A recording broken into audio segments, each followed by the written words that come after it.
Welcome back, Crusaders, to the Nerd Crusade. This is a tips and tricks video for Star Wars Outlaws.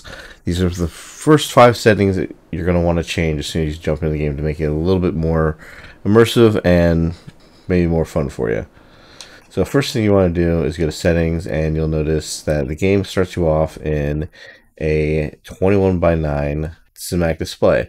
Now this does make the game a little bit more cinematic and whatnot, but one thing that I kind of don't like about this is that they do what they did in film, which was film. When you had film before you had letterbox, you had a big full screen image, and letterbox cut off about a third from a little from the top, a little bit from the bottom.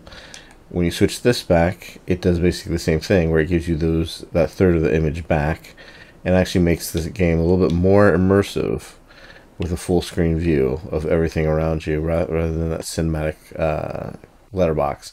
Now the cinematic letterbox does come back whenever you do cutscenes and conversations, so you still get that cinematic feel, but while you're running around and exploring this open world, this is a much better way of experiencing and a little bit more immersive without losing a third of the image to just the letterbox setting.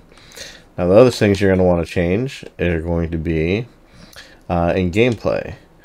Set your difficulty to whatever you want. But you're definitely going to want to turn on Explorer mode.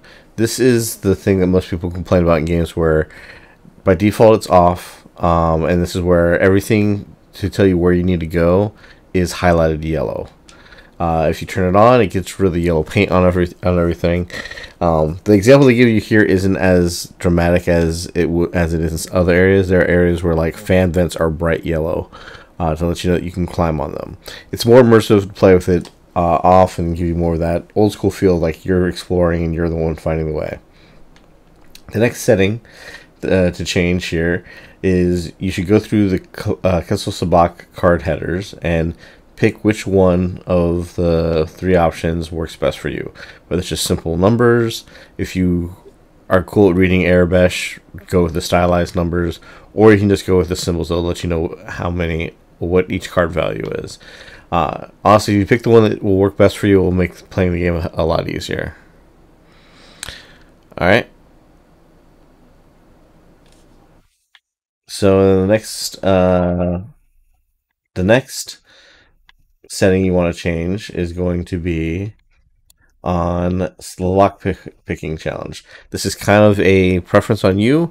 Play it, see if you like it, see if you feel like it's not going to get repetitive, but go ahead, try it out. If you, like me, I thought it was unnecessary and not worth doing, so I turned it off, and just makes lockpicking a lot faster, quicker, and you don't feel like you're wasting time playing a mini game that's gonna eat into your time doing stuff.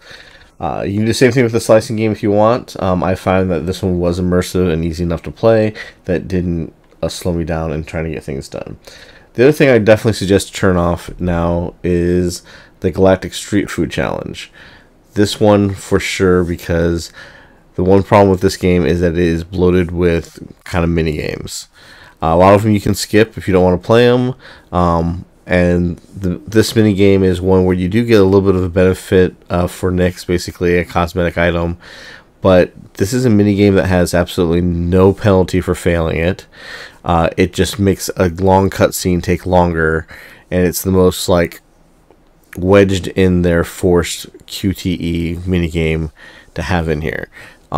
There's, like I said, no penalty for losing it. The reward you get is the cute cutscene and a cosmetic item to have on your ship for Nix, but otherwise getting the achievement.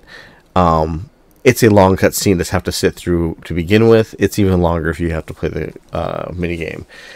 That's the most frivolous one that feels like. So I would suggest turning that off. And that is the 5 settings that you should change when you start Star Wars Outlaws to have a more enjoyable and immersive gameplay. Alright, we'll catch you in the next video.